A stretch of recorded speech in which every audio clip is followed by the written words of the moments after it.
Hello everyone, நான் Madan Gowri and hello my dear MG squad. கிட்டத்தட்ட 250 டேஸ்க்கு மேலே ஸ்பேஸில் மாட்டிக்கிட்டு இருந்த சுனிதா வில்லியம்ஸ் வந்து மறுபடியும் எர்த்துக்கு வந்து சேர்ந்துருக்காங்க. ஆனால் இந்த ப்ராசஸ் வந்து அவ்வளோ ஈஸி கிடையாதுங்க. நம்ம ஈஸியாக வந்து அவங்க வந்து ஒரு பேராஷூட்டில் விழுந்த ஒரு வீடியோவை வந்து நிறைய இடத்துல பார்த்துருப்போம். பட் அவங்களுக்கு உள்ளுக்குள்ளே அந்த பேராஷூட்டுக்கு இருக்கிற கண்டெய்னருக்கு உள்ளே அவங்க ஃபேஸ் பண்ண விஷயங்கள் இருக்குல்ல, இட்ஸ் ஆப்சல்யூட்லி கிரேசி. கிட்டத்தட்ட 250 நாளுக்கு கிராவிட்டியே இல்லாமல் மிதந்துட்டு இருந்த ஒருத்தங்க எக்ஸ்ட்ரீம் கிராவிட்டியை அவங்க வந்த ஸ்பீடு வந்து அவ்வளோ ஸ்பீடு அவங்க உள்ளுக்குள்ளே வர்றப்போ அவங்க ஸ்பீடு வந்து 24,000 கிலோமீட்டர் ஸ்பீடில் வராங்க. யோசிச்சு பாருங்கள், நம்ம வண்டியில் போகிறப்போ 10-20லேருந்து ஒரு 100-120 வரைக்கும் போவோம். இவங்க வந்தது 24,000 கிலோமீட்டர் பெர் ஹவர். இங்கேருந்து நியூயார்க்குக்கு ஹாஃப் அன் ஹவரில் போகிற ஸ்பீடில் வந்தவங்க உள்ளுக்குள்ளே என்னென்ன கோ த்ரூ பண்ணாங்க, அடுத்த கொஞ்ச நாள் அவங்களுக்கு எப்படி இருக்கும், அவங்களை ரெஸ்கியூ பண்ணுறப்ப டால்ஃபின்லாம் வந்து அவங்களுக்கு ஹாய் சொல்லிட்டு போச்சு, என்ன கதை இதுங்கிற எல்லா விஷயத்தையும் நான் உங்ககிட்ட டீட்டெயிலாக சொல்கிறேன். பட் அதை பார்க்க ஆரம்பிக்கிறதுக்கு முன்னாடி நீங்கள் அந்த சேனலை சப்ஸ்கிரைப் பண்ணலைன்னா சப்ஸ்கிரைப் பண்ணுங்கள். அப்போனா தான் சுனிதா வில்லியம்ஸ் மட்டும் கிடையாது, நம்ம சாட்டர்னில் என்ன நடக்குங்கிறதே என்னால் உங்ககிட்ட டெய்லி வந்து சேர்க்க முடியும். வேர்ல்டு ஃபுல்லாக 1000 விஷயம் நடந்துட்டு இருக்குது. பட் நம்மளுக்கு எது ரெலவெண்ட்டாக இருக்குங்கிறத கரெக்டாக ஐடென்டிஃபை பண்ணி எல்லாருக்கும் புரிகிற மாதிரி சிம்பிளாக வந்து என்னால் டெய்லி சேர்க்க முடியும். அல்கோரிதமும் அப்போ தான் ஓகே, இந்த பர்சனுக்கு வந்து வேர்ல்டில் இருக்கிற எல்லா விஷயமும் அதன் மூலியமாக தெரிஞ்சுக்க இன்ட்ரெஸ்ட் இருக்குன்னு சொல்லிட்டு கண்டென்ட்டை வந்து கரெக்டாக ஏஐ வந்து உங்ககிட்ட சேர்க்கும். ஸோ சப்ஸ்கிரைப் பண்ணி எம்ஜி ஸ்குவாடில் சேருங்க. இப்போ என்ன நடந்துச்சுங்கிறத சொல்ல ஆரம்பிக்கிறதுக்கு முன்னாடி ஒரு சின்ன ஹைப்பு. லாஸ்ட் இயர் எப்படி நம்ம சென்னை சூப்பர் கிங்ஸ் ஐபிஎல் வந்தாலே நம்மளை கையில் பிடிக்க, சின்ராஸை கையில் பிடிக்க முடியாது, மதன் கௌரியை கையில் பிடிக்க முடியாது, சிஎஸ்கே ஹைப்பில் இருப்பேன்ல. ஸோ ருத்துராஜ் கேக்வாட் நம்ம சென்னை சூப்பர் கிங்ஸோட கேப்டனோட I met him and he was sweet enough to recall. போன வருஷம் மீட் பண்ணது எல்லாத்தையும் பேசணும், மறுபடியும் வந்து வி டிட் அ கொலாப், அது இன்ஸ்டாகிராமில் வந்து பாருங்கள். பட் எனிவே இப்போ நம்ம சுனிதா வில்லியம்ஸ் கதைக்கு வர ஆரம்பிப்போம். ஃபர்ஸ்ட் விஷயம் என்னன்னே தெரியாமல் இந்த வீடியோக்குள்ளே திடீர்னு வந்து முழிச்சு நிற்பீங்கல்ல, என்னடா என்னெல்லாமோ பேசிகிட்டு இருக்கீங்க, என்னடா என்ன நடக்குதுன்னு சொல்லுங்கடா அப்படிங்கிறவங்களுக்கு ஒரு சின்ன பேசிக் ஹிஸ்ட்ரி. சுனிதா வில்லியம்ஸ் ஒரு இந்திய வம்சாவளியை சார்ந்த ஒரு ஆஸ்ட்ரோனாட், வந்து அமெரிக்கன். இப்போ அவங்க நாசா மூலியமாக அவங்க வந்து இங்கே போயிட்டாங்க, இன்டர்நேஷ்னல் ஸ்பேஸ் ஸ்டேஷனுக்கு, விண்வெளியில் மிதந்துட்டு இருக்கக்கூடிய ஒரு ஸ்பேஸ் ஸ்டேஷனுக்கு அவங்க போயிட்டாங்க. அங்கே வந்து அவங்க திருப்பி வர வேண்டிய ஸ்பேஸ் கிராஃப்ட் வந்து ஒழுங்காக ஒர்க் ஆகலை, அது டிஃபால்ட்டாக இருக்குது. அதனால 10 நாள் இருக்க வேண்டியவங்க கிட்டத்தட்ட 9 மாதம் அங்கேயே மாட்டிட்டு ஃபைனலி வந்து ஸ்பேஸ் எக்ஸ் இலான் மஸ்க் வந்து உள்ளுக்குள்ளே போய், இல்லை நான் அவங்கள திருப்பி கூப்பிட்டு வரேன்னு சொல்லிட்டு இலான் மஸ்கோட டீம் வந்து அவங்களை திருப்பி கூப்பிட்டுட்டு வந்திருக்காங்க. அவங்க மட்டும் தனியாக வரல. நேற்றுக்கு ஒரு கமெண்ட் பார்த்தேன், நம்ம ஸ்குவாடு தான் யாரோ ஒருத்தங்க, என்ன மாதிரி அவங்க மட்டும் தான் இருக்காங்களா, கூட எத்தனை பேர் இருக்காங்க, அவங்களெல்லாம் பேச மாட்டேங்கிறாங்கன்னா, எஸ் அதே மாதிரி சுனிதா வில்லியம்ஸ் மாதிரி புட்ச் அப்படிங்கிற ஒருத்தங்க வந்து இதே ஸ்பேஸ் கிராஃப்டில் மாட்டி, இந்த இன்டர்நேஷ்னல் ஸ்பேஸ் ஸ்டேஷனில் அவங்களும் 9 months 2 பேரும் தான் மாட்டிகிட்டு இருந்தாங்க. அவங்க கூடவே வந்து இன்னும் சில பேர் எல்லாத்தையும் சேர்த்துட்டு அந்த ஸ்பேஸ் எக்ஸ், ஓகேவா, நம்ம இலான் மஸ்கோட டீம் வந்து இன்டர்நேஷ்னல் ஸ்பேஸ் ஸ்டேஷன்லேருந்து அவங்களை தனியாக கூப்பிட்டுட்டு வந்துட்டு எர்த்தை பல ரவுண்ட் அடிச்சுட்டு எர்த்துக்குள்ளே அவங்கள வந்து கடலில் வந்து போட்டாங்க, ஓகேவா. இப்போ அந்த கடைசி 30 minutes இருக்குல்ல, உண்மையிலே ஒரு படத்தோட கிளைமேக்ஸ் பார்க்குற மாதிரி இருக்குது. ஆல்ரெடி நம்ம 2 வீடியோஸில் அந்த லாஸ்ட் 2 days என்ன நடக்குதுங்கிற பயங்கர ஹைப்பாக பார்த்துட்டு இருந்தோம். இது கிளைமேக்ஸ், ஓகேவா. லாஸ்ட் 30 minutes என்ன நடந்துச்சு அப்படின்னு பார்த்தீங்கன்னா, ஃபர்ஸ்ட் விஷயம், அவங்க வந்து எர்த்தை வந்து சுற்றிக்கிட்டே இருக்காங்க. எர்த்துக்கு வெளியில் எப்படி நிலா நம்மளை சுற்றிக்கிட்டே இருக்கோ, இவங்க வந்து இந்த ஸ்பேஸ் கிராஃப்ட் வந்து எர்த்தை சுற்றி ஒரு ஆர்பிட் போட்டு சுற்றிக்கிட்டே இருந்துச்சு. தண்ணியை தொடுறதுக்கு, எர்த்தில் இருக்கிற தண்ணியை தொடுறதுக்கு ஹாஃப் அன் ஹவருக்கு முன்னாடி என்ன ஆகுதுன்னு பார்த்தீங்கன்னா, அவங்க வந்து டிஆர்பிட் ஆகுறாங்க. அதாவது அவங்க சுற்றிட்டு இருந்த சர்க்கிள்லேருந்து எர்த்தை நோக்கி வர ஆரம்பிக்கிறாங்க, அந்த ஆர்பிட்லேருந்து எர்த்துக்குள்ளே வர ஆரம்பிக்கிறாங்க. இந்த டிஆர்பிட்டிங் ஸ்பீடில் வந்து அவங்க 27,600 km/h ஸ்பீடில் வந்துட்டு இருக்காங்க, ஓகேவா.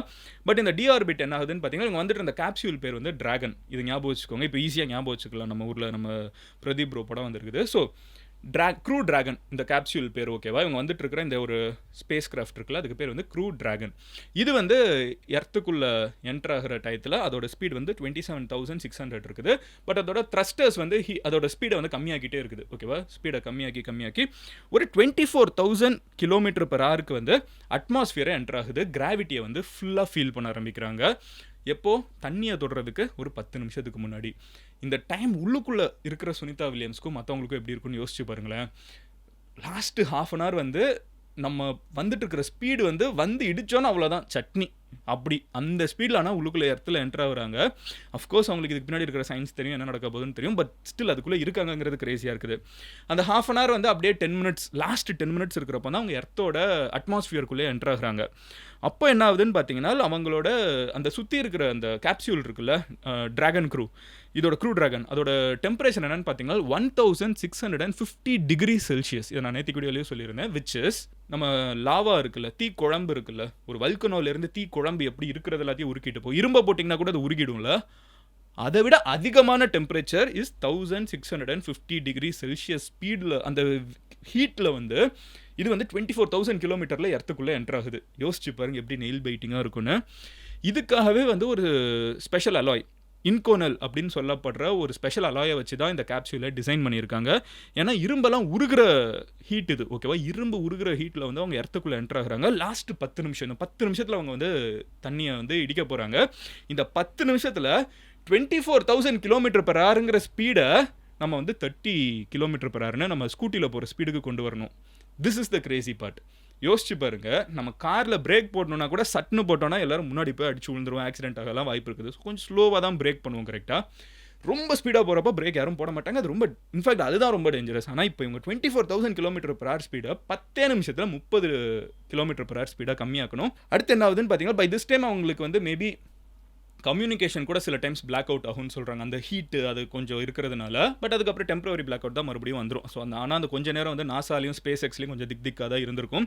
அதுக்கப்புறம் என்னன்னு பார்த்தீங்கன்னா, கரெக்டாக தண்ணி வந்து அவங்க இடிக்கிறதுக்கு 5 மினிட்ஸ் முன்னாடி என்ன ஆகுதுன்னு பார்த்தீங்கன்னா, அவங்க வந்து பேராஷூட்டை டிப்ளாய் பண்ணுறாங்க. இந்த பேராஷூட்டுக்கு பேர் ட்ரோக் பேராஷூட் அப்படிங்கிற ஒரு பேராஷூட்டை டிப்ளை பண்ணுறாங்க. இது வந்து ஸ்பீடை பயங்கரமாக குறைக்கும். இது என்ன, இது வந்து மெயின் பேராஷூட் கிடையாது. இது வந்து ட்ரோக் பேராஷூட்டுங்கிறது என்னன்னு பார்த்தீங்கன்னா, இந்த பெரிய பெரிய ஜெட்டெல்லாம் வந்து இறங்குறப்போ பேராஷூட் அதுலேருந்து பின்னாடி வரும் தெரியுமா, அந்த ஸ்பீடை, அது ஒரு பயங்கரமான ஒரு பேய் ஸ்பீடை வந்து ஓரளவுக்கு கண்ட்ரோல் பண்ணி கம்மியாக்குறதுக்கு. எடுத்த உடனே நம்ம 30 கொண்டு வர முடியாதுல்ல. ஸோ இது ஃபஸ்ட்டு பிரேக் மாதிரி வச்சுக்கோங்க. ஸோ ட்ரோக் பேராஷூட் ஆன் டைம் கரெக்டாக போயிடுது. அதுக்கப்புறம் என்ன ஆகுதுன்னு பார்த்தீங்கன்னா, குட்டி பேராஷூட்ஸ்லாம் வெளியே வருது. ஸோ எல்லா பேராஷூட்டும் ஒன்றா சேர்ந்து அதோட ஸ்பீடை ஹெவியாக கம்மியாக்குது. அதுக்கு அடுத்த ஸ்டெப் என்னன்னு பார்த்தீங்கன்னா, கரெக்டாக 560 கிலோமீட்டர் பெர் ஹவர் ஸ்பீடில் வந்து எல்லா பேராஷூட்டும் வந்துடுது. அந்த ட்ரோக் பேராஷூட்லாம் போட்டு முடிச்சு அதை கம்மியாக்கிடுறோம். அது வந்து 27 கிலோமீட்டர் பெர் ஹவர் ஸ்பீடு வரைக்குமே கம்மியாயிடுது. 30 வரைக்கும் ஓகே, பட் அது 27 கிலோமீட்டர் பெர் ஹவர் ஸ்பீடுக்கே வந்து அது இறக்கிடுது. அப்புறம் அந்த மொத்த கேப்சூல் வந்து தண்ணிக்குள்ளே விழுகுது. ஆல் திஸ் டைம் உள்ளுக்குள்ளே பார்த்தீங்கன்னா அவங்களுக்கு 4 சேர்ஸ் இருக்குது. அந்த சேர் வந்து கிராவிட்டிக்கு ஏற்ற மாதிரி அட்ஜஸ்ட் ஆகுது.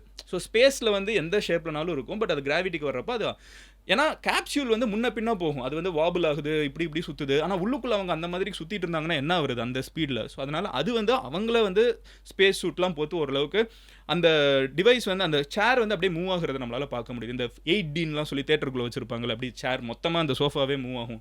அந்த மாதிரி ரிக்ளைனர்ஸ் மாதிரி இது மொத்தமாக மூவ் ஆகுறது நம்மளால் பார்க்க முடியுது. பட் தண்ணியில் வந்து கரெக்டாக ஆன் டைம், ஓகேவா? ஸோ இவ்வளோ ப்ரெசிஷன் நம்ம வந்து கிரேசி, நேச்சர் வந்து ஹெல்ப் பண்ணியிருக்குது. ஸோ இல்லைனா இப்படி க்ளவுட்ஸ் அந்த மாதிரிலாம் கொஞ்சம் பிரச்சனை, ஏதாவது நேச்சர் சப்போர்ட் பண்ணலைன்னா அந்த ஆன் டைம் வர முடியாது. பட் 3:27, ஓகேவா, நம்மளோட டைம் இன்னைக்கு அதிகாலை 3:27க்கு அவங்க ஒரு டைம் 5:57 PM சாயங்காலம் கிட்டத்தட்ட 6 மணிக்கு வந்து கரெக்டாக ஃப்ளோரிடா கிட்ட பசிபிக் கடலில் வந்து இது விழுந்துருச்சு.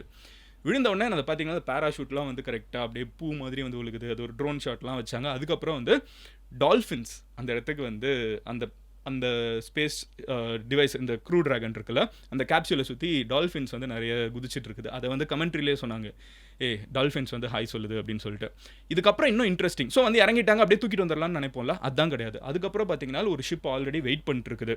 அந்த ஷிப்பில் இருந்து நிறைய குட்டி போட்ஸ், ஒரு 4-5 போட்ஸ் வந்து அதுக்கு முன்னாடி வெயிட் பண்ணிட்டு இருக்குது. இவங்க வந்து இறங்கினோன்னா அந்த 4-5 போட்ஸ் வந்து அந்த ஷிப்புக்கிட்டேருந்து வர ஆரம்பிக்குது. வர்ற வேகத்தில் மீதி போட்டெல்லாம் நின்றது, ஒரே ஒரு போட் மட்டும் கிட்ட வருது. வந்ததுக்கப்புறம் அதில் த்ரஸ்டர்ஸ்லாம் இருக்கும்ல, ஸோ அதில் இன்னும் ஏதாவது ரெசிடியூவலாக ஏதாவது ஃபயர் இருந்திருக்கா, இல்லை எல்லாம் சேஃபாக இருக்கான்னு சொல்லிட்டு அது வந்து முதல்ல ஒரு செக் நடக்குது, ஒரு ஸ்னிஃபிங் டெஸ்ட். ஃபுல்லாக வந்து ஒரே ஒரு போட் வந்து ஒருத்தர் வந்து அந்த ஸ்னிஃபிங் டிவைஸை வச்சு ஃபுல்லாக சுற்றி எடுக்கிறாரு, எல்லாம் கரெக்டாக இருக்கா, சேஃபாக இருக்கா. ஆனால் திறக்கிறப்போ ஏதாவது இவ்வளோ பண்ணிட்டு கடைசியில் லாஸ்ட் மினிட்ல ஏதாவது பிரச்சனை ஆயிடுச்சுன்னா, ஸோ அதை ஃபுல்லாக அவங்க டெஸ்ட் பண்ணுறாங்க. அவங்க அப்ரூவல் கொடுத்ததுக்கப்புறம் பார்த்தீங்கன்னா மீதி இருக்கிற போட்ஸ் எல்லாம் கிட்ட வருது. அப்புறம் அந்த போட்ஸ் வந்து இவங்க எல்லாத்தையுமே அந்த ஹுக்ஸ் எல்லாம் போட்டு கனெக்ட் பண்ணி மெயின் பிக் ஷிப்பு கிட்ட வந்து கொண்டு போகுது. அந்த ஷிப்லேருந்து ஒரு டிவைஸ் இப்படி முன்னாடி வந்து நிற்குது. அதுலேருந்து அவங்கள ஹுக்ஸ் எல்லாம் போட்டு அந்த கேப்சூலை மாட்டிட்டு, அந்த கேப்சூல் வந்து அப்படியே இது மறுபடியும் தூக்குறப்போ அதோட ஷேப் மறுபடியும் அவங்க உள்ளுக்குள்ளே இருக்கிறவங்களுக்கு முடிஞ்ச அளவுக்கு எந்த ஷேக்கும் இல்லாமல் வந்து போட் மேலே இறக்கி, பெரிய ஷிப், ஒரு மினி ஷிப்புன்னு சொல்லலாம், அதில் வந்து இறக்கிடுறாங்க. இப்போ அவங்கள உடனே வெளியே கொண்டு வர முடியாது. யோசிச்சு பாருங்கள், 250 நாள் கழிச்சு உங்களுக்கு மறுபடியும் இப்போ தான் கிராவிட்டி, அதுவும் நார்மலாக இல்லை, ஜிஃபோர்ஸில் வந்து ஹெவி ஜிஃபோர்ஸ்க்கு நடுவில் வந்து அவங்க கிராவிட்டியை ஃபீல் பண்ணியிருக்காங்க. இவங்களை உடனே கூப்பிட்டு வந்து வாங்க அப்படின்லாம் ஹாய்லாம் சொல்ல முடியாது. ஸோ அவங்களை வந்து பொறுமையாக ஒவ்வொருத்தங்களையாக வெளியே குழந்த மாதிரி வெளியே எடுத்து ஆஸ்ட்ரோனட்ஸை பெரிய பெரிய ஆஸ்ட்ரோனட்ஸை குழந்த மாதிரி வெளியே எடுத்து அவங்கள கஷ்டப்பட்டு தூக்கி ஒரு ஸ்ட்ரெச்சரில் வச்சு அந்த ஸ்ட்ரெச்சர் வந்து அங்கேருந்து கிளம்பி போச்சு. ஃபர்ஸ்ட் அந்த டிராகன் க்ரூ அவங்களோட கமாண்டர் தான் வெளியே வந்தார். அதுக்கப்புறம் சுனிதா வில்லியம்ஸ் வராங்க. எல்லோரும் வெளியே வராங்க. புட்ச் வில்மோர் எல்லோரும் வெளியே வராங்க. ஸோ வந்ததுக்கப்புறம் எல்லாரையும் வந்து அந்த ஸ்ட்ரெச்சரில் வச்சதுக்கப்புறம் ஒவ்வொருத்தங்களா முடிஞ்ச அளவுக்கு ஹாய் சொல்லிட்டு, ஆனால் கை பார்த்தீங்கன்னா அவங்க திருப்பி போகிறப்ப நம்ம நார்மலாக இந்த ஸ்பீடில் போகல, அவங்க ஹாய் சொல்லிட்டு டக் அப்படி விழுகுது. கிராவிட்டியை மறுபடியும் இப்போ ஃபீல் பண்ணுறாங்கிற மாதிரி எனக்கு தோணுச்சு. எனக்கு தெரியல how it exactly feels. But அவங்கள வந்து அங்கேருந்து கூப்பிட்டு போகிறாங்க. குழந்தை மாதிரி தான் கூப்பிட்டு போனாங்க. இதுக்கப்புறம் அவங்களுக்கு வந்து ப்ராப்பராக மெடிக்கல் டெஸ்ட் நடத்தப்படுங்கிறாங்க. அண்ட் இவங்க ஸ்பேஸில் இருந்த டயத்தில் கிராவிட்டி இல்லைங்கிறதுனால, புவியீர்ப்பு இல்லைங்கிறதுனால இவங்களோட காலில் வந்து கொஞ்சம் ஷ்ரிங்க் ஆகிருக்குமா. இப்போ நம்மளுக்கு கிராவிட்டி இருக்குங்கிறதுனால நம்ம கால் வந்து கொஞ்சம் பெருசாக இருக்குமா ஹியூமன்ஸ்க்கு. அவங்க ஸ்பேஸில் இருக்கிறப்போ கிராவிட்டி இல்லைன்னா கால் வந்து சிக்கன் கால் மாதிரி இன்னும் கொஞ்சம் சுருங்கி எலும்போட ஒட்டி இருக்கும்.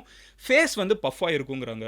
ஸோ ஃபேஸ்லாம் வந்து பஃப்பாக இருக்கும். ஹார்ட் பீட் வந்து ஸ்பேஸில் வேறு மாதிரி இருக்குமா, எர்த்தில் வேறு மாதிரி இருக்குமா. ஸோ இது எல்லாத்தையுமே அவங்க மறுபடியும் நார்மல் ஜோனுக்கு வர்றதுக்கே கொஞ்சம் நாள் ஆகும். ஃபிசியோதெரப்பி கொடுப்பாங்களா மறுபடியும் எந்திரிச்சு நிற்கிறதுக்கு, நடக்கிறதுக்கு. ஸோ ஸ்பேஸ்க்கு போகிறதுங்கிறது ஈஸி இல்லை. இது எல்லாத்தையுமே சுனிதா வில்லியம்ஸ் வந்து அட் திஸ் ஏஜ் பண்ணுறாங்கங்கிறது வந்து ஒரு பெரிய மோட்டிவேஷன். அப்சல்யூட்டாக கிரேசியாக இருக்குது. அங்கே போயிட்டு அந்த 2 பேருமே இருக்காங்கல்ல, 50-60s இருக்கிறவங்க at this age if they are doing this, I mean we don't have much எக்ஸ்கியூசஸ்னு தோணுது. நம்மளும் என்னன்னாலும் பண்ண முடியுங்கிறதுக்கு அவங்க 2 பேரும் பெரிய எக்ஸாம்பிளாக இருக்காங்க. எனக்கு வந்து அதுதான் பெரிய விஷயமா இருந்துச்சு. அவங்களோட ஏஜ் வந்து அவங்க எங்கேயுமே பெரிய பொருட்டாக யாருமே பேசல. பட் அவங்க பண்ணிருக்கிறது நம்ம அப்பா அம்மா வயசு 50-60 வயசில் எல்லாம் பண்ணிருக்காங்க. Absolutely Crazy. But anyway, so இதுதான் வந்து அவங்க ஃபீல் பண்ணது. அதுக்கப்புறம் இவங்களுக்கு ஃபிசியோதெரப்பி நடக்கும். அதுக்கப்புறம் வந்து அவங்க கொஞ்சம் கொஞ்சமாக வந்து நாசா டீப்ரீஃப் பண்ணுவாங்க. ஹெல்த் செக்அப்லாம் நடக்கும். இதெல்லாம் முடிஞ்சதுக்கப்புறம் தான் அவங்க வந்து ஃபேமிலியோட ப்ராப்பராக போய் சேர முடியும். இவங்களுக்கு இதெல்லாம் பண்ணுறாங்கள மாதிரி இவங்க எவ்வளோ தான் சம்பளம் இருக்குன்னு கேட்பீங்களா? நான் அதை போய் தேடி பார்த்து எல்லாருக்குமே ஒரு சிடிசி இருக்கணும்ல. ஸோ இவங்களோட பேக்கேஜ் என்ன அப்படின்னு பார்த்தீங்கன்னா, ஒரு மாதத்துக்கு 8 லட்ச ரூபா சம்பாதிக்கிறாங்க. 8 லட்ச ரூபாவா அப்படின்னு நம்ம யோசிக்கிறதுக்கு விட இன்னொன்று என்னென்னு பார்த்தீங்கன்னா, அவங்க அமெரிக்கன் டாலர்ஸில் வாங்கிட்டு இருக்காங்க. இந்தியாவில் 8 லட்ச ரூபா ஒரு மாதத்துக்கு பெரிய டீல். பட் யூஎஸில் it's not that great deal. அது வந்து ஒரு நார்மல் எம்ப்ளாயி என்ன ஏர்ன் பண்ணுவாங்களோ அதுதான் சுனிதா வில்லியம்ஸும் ஏர்ன் பண்ணிட்டுருக்காங்கிறது தான் எனக்கு கிரேசியாக இருந்துச்சு. அப்போ இதெல்லாம் பண்ணுறதுக்கு காரணம் மணி கிடையாது, அதை தாண்டி ஒரு பேஷன் தானே. absolutely crazy. பட் எனிவே இதான். அதுக்கப்புறம் வந்து பார்த்தீங்கன்னா இந்தியாவோட பிரைம் மினிஸ்டர் வந்து வி மிஸ்ட் யூன்னு ட்வீட் பண்ணுறாங்க. நம்மளோட ஹோம் மினிஸ்டர் ட்வீட் பண்ணுறாங்க. கேரளாவில் இருக்கிற அசம்பிளியில் பேசுகிறாங்க. இந்தியாவே கொண்டாடிட்டு இருக்குது. இந்திய வம்சாவளி ஒரு பெண் வந்து இத்தனை வருஷம் கல்பனா சாவ்லா வந்து விட்ட ஒரு விஷயத்தை சுனிதா வில்லியம்ஸ் மறுபடியும் ரிப்பீட்டடாக பண்ணிருக்காங்க. கல்பனா சாவ்லா விட்டது அவங்க தப்பு இல்லை. பட் அது ஒரு இட் கேம் சோ க்ளோஸ். ஒரு பெண் வந்து அங்கே போயிட்டு ரிட்டர்ன் வர்றப்போ கண்ணு முன்னாடி வெடிச்ச ஒரு சோகத்தில் இருந்து சுனிதா வில்லியம்ஸ் வந்து சக்ஸஸ்ஃபுல்லாக பண்ணிருக்கிறது வந்து ரொம்ப மோட்டிவேட்டிங்காக இருக்குது. பட் ஓவரால் இதாங்க. உங்கள் ஃப்ரெண்ட்ஸ் யாராவது இதை பயங்கரமாக ஃபாலோ பண்ணிருந்தாங்கன்னா அவங்க கிட்ட ஷேர் பண்ணுங்கள். உங்கள் அப்பா அம்மா யாராவது வயசாயிடுச்சுன்னு ஃபீல் பண்ணிருந்தாங்கன்னா உங்கள் வயசில் சுனிதா வில்லியம்ஸ் ஸ்பேஸ்க்கு போயிட்டு வந்துருக்காங்கிறத ரிமைண்ட் பண்ணுங்கள். So age is just a number. If you believe it is just a number. I'll see you tomorrow. Love you all. Take care. Bye. Cheers MGs. அப்புறம் அந்த ருத்துராஜ் கேக்வாட் ரீல் வந்து பார்க்கணுன்னா இன்ஸ்டாகிராமில் வந்து மதன் கௌரியை பாருங்கள். அதுக்கான லிங்க் வந்து கமெண்ட்டில் இருக்குது. Bye. Cheers MGs.